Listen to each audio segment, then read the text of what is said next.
Dia semua mulutnya sih Selesaukia semua coba bilang nanti sama Selesaukia. Pasti kan ini direkam kan. Jangan lupa ingatan ya. Berapa banyak orang-orang yang dia omongin di depan gue, depan dokter Oki. Waktu itu juga dia pernah ngomong depan Mbak Sandi. Ada Mail, ada Kale ya, Kale. Itunya dokter Oki. Ada Kale, ada siapa lagi? Andi ya, Fendi ya, siapa? Ini Yang Cina itu. Yang sama dokter Oki. Fandi. Ada Fandi. Gimana dia ngejelekin Henny Sagara. Hendy. Gimana dia ngejelekin. Padahal Selesaukia sama Henny Sagara nih deket banget loh.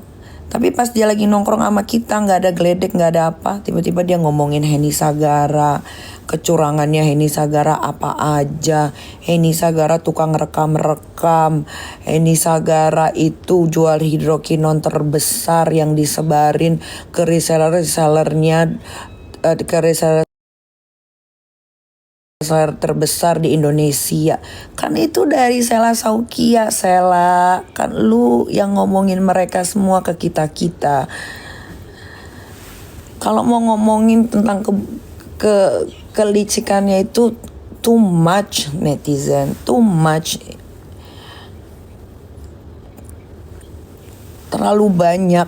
2 bulan itu kenal sama dia. Ya, ada kali 6 orang yang dibongkar sama dia itu. Ami, dokter Oki, nih aku kasih nih Fanny France nih. Dia ada jual obat buat nurunin BB berbahaya. Skincare-nya juga ada merkurinya. Nih cara dia produksi di sini. Kan dia yang ngasih tahu. Emang ada gue berteman sama yang namanya Fanny France, Mirayati Dugong, Henny Sagara? Gak ada.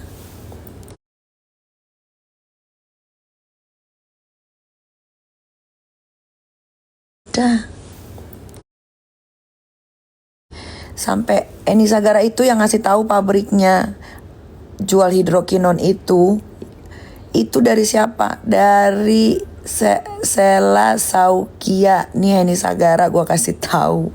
Temen lu sendiri tuh Selesaukia yang ngebongkar lu produksi di mana, bagaimana cara lu mendistribusikan hidrokinon lu.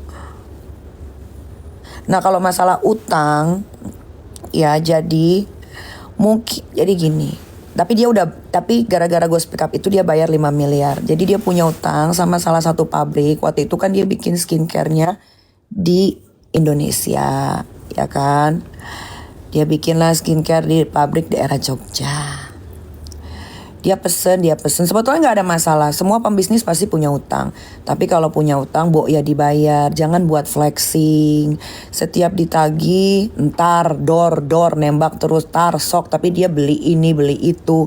Sampai akhirnya si pemilik pabrik ini menghubungilah salah satu kerabat terdekat gue. Minta tolong, bilangin sama Selesaukia bayar utangnya. Karena udah mau tembus hampir 60 miliar.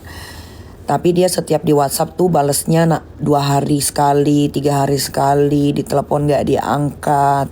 Kayak gitu, itu baru utang pertama di skincare, belum di pabrik-pabrik yang lain.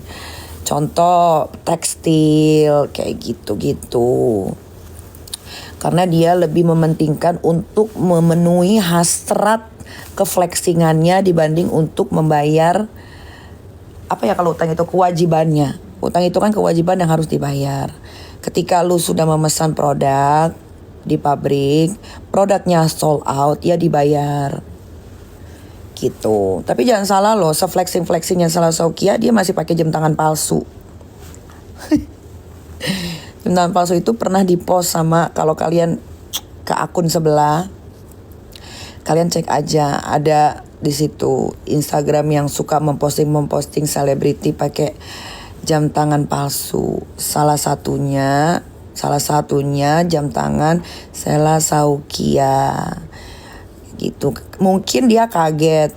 Bisa jadi dia kaget karena dari daerah Terus dia deketin artis-artis dan artis-artisnya juga mau aja dideketin ya kan. Dia melihatlah bagaimana kehidupan di metropolitan. Mungkin dia mau beli tapi uangnya belum cukup karena jam tangan RM ini aja yang gue pakai ini aja sesimpel ini aja harganya udah tembus 3M. Sesimpel ini. Ya.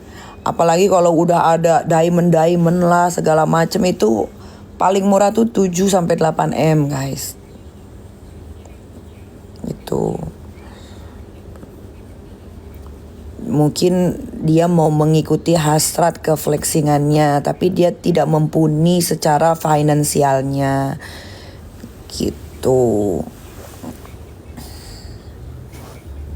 Tapi kan saat dia datang ke gue dengan baik-baik, gue tuh selalu mata gue tuh dibutakan dengan penampilan gitu. Karena gue lihat ya kita manusiawi ya, sebagai manusia melihat orang yang rajin sholatnya nggak lepas. Tapi gue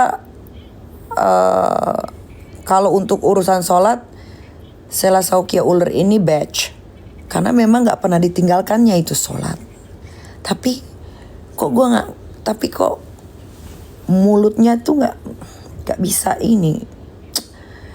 Nggak tahu ya, dia kayaknya kalau nongkrong di A dia begini, dia nongkrong di B dia begini gitu.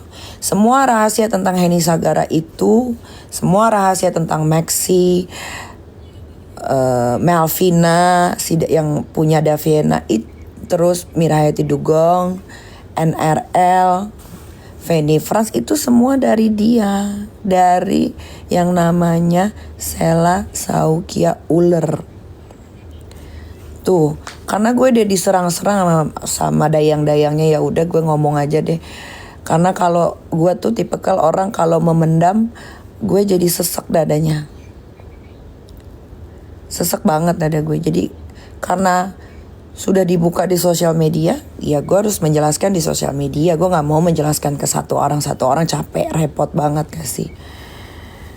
Repot kalau kita harus menjelaskan ke satu orang tuh repot. Gitu. Nah, masalah yang katanya gue meres dia. Meres dari mana?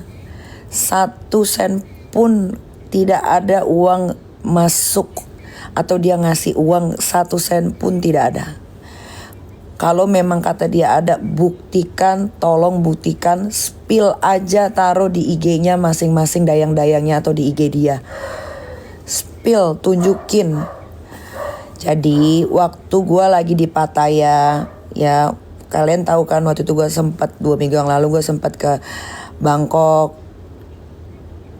terus ke Pattaya, terus ke Vienna, ke Eropa. Saat gue di Pattaya, ya ada namanya Susan.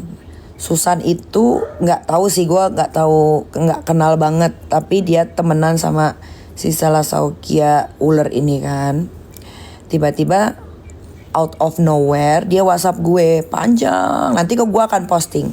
Gue akan posting nanti di IG gue. Panjang kali lebar. Intinya dia membela Sela lah.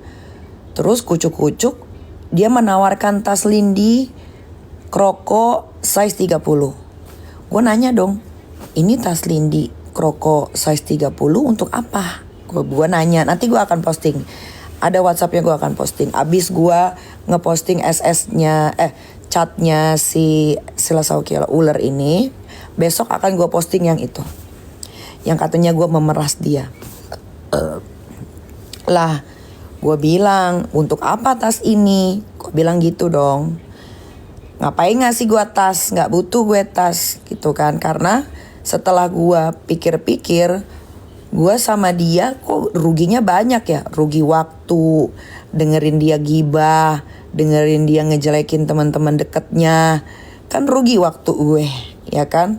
Terus kan dikit-dikit bikin story, bikin TikTok gitu-gitu kan. Ya gue kalkulasikan lah kerugian gue. Apalagi gue mempromosikan travelnya yang gue pikir travelnya tuh amanah. Ya udah, karena dia baik sama gue nggak pernah, kalau orang berteman sama gue tidak akan money oriented. Ya, ingat itu satu hal. Kalau gue sudah berteman sama orang, gue tidak akan money oriented. Apapun akan gue tolong sebisa gue, semampu gue. Karena dia sudah mengecewakan gue, tiba-tiba gue mau disogok pakai tas Lindy Hermes Kroko 30. Ya ngapain ngasih gue tas gue kan udah banyak. Ya gue bilang dia harus bayar gue profesional, sesuai sama price yang orang-orang. Kalian kalau ada yang kerja di agency, atau kalian kerja di PH, atau kalian kerja di endorsement agency, kalian pasti akan bengong-bengong ngelihat harga endorsement gue. Bukan begitu deh ya? Ya, kalian pasti akan terbengong-bengong lihat harga endorsement gua. Ya, ini real ya. Silakan yang pernah kerja sama gua ya di agensi manapun, silakan spill harga endorse gua. Silakan, pasti kalian tidak akan menyangka, tidak akan mendugong-dugong ya. Jadi setelah gue pikir-pikir, karena gue banyak kerugiannya, ya gue bilang dong sama temennya yang membela dia, gue nggak mau tas lo, kasih aja sini gue duit. Ditanya berapa duitnya, gue bilang gue minta 5M. Gue bilang gitu, bisa ditawar nggak? Ya tawar aja, lu mampunya berapa, bilang temen lu mampu dia berapa. Gue bilang kayak gitu. Sampai detik ini duitnya tidak ada. Duitnya nggak ada, tidak dikasih ke gue. Kalaupun gue minta 10 miliar pun wajar. Karena kan gue waktu itu pasang badan. Kalian kalau ingat, setiap gue live dulu waktu lagi masih happeningnya overclaim ya. Kalau kalian ingat ya, gue itu kalau live ditanya tentang Selasa Hokia overclaim, apa jawaban gue? Gue selalu bilang, dia sudah tidak menjual overclaim, dia tidak menjual hidrokinon. Padahal sampai detik ini bahkan kalian masih bisa check out skincare overclaimnya dia. Dan sampai detik ini dia masih menjual skincare oplosan berhidrokinon. Kalaupun gue minta 100 miliar pun gak ada masalah. Karena gue sudah membentengi masalah-masalah dia. Paham? Kalaupun gue minta 50M pun gak ada masalah. Karena dia sudah dapat banyak keuntungan dari menipu, bukan membohongi ya. Bohong tuh beda sama nipu ya. Dengan menipu para pembelinya yang dia bilang produknya bagus. Berapa keuntungan yang sudah dia ambil? Berapa keuntungan yang sudah dia dapat? Ya kan? Kalau gue mau minta 5M kek, gue mau minta 50M kek, sah.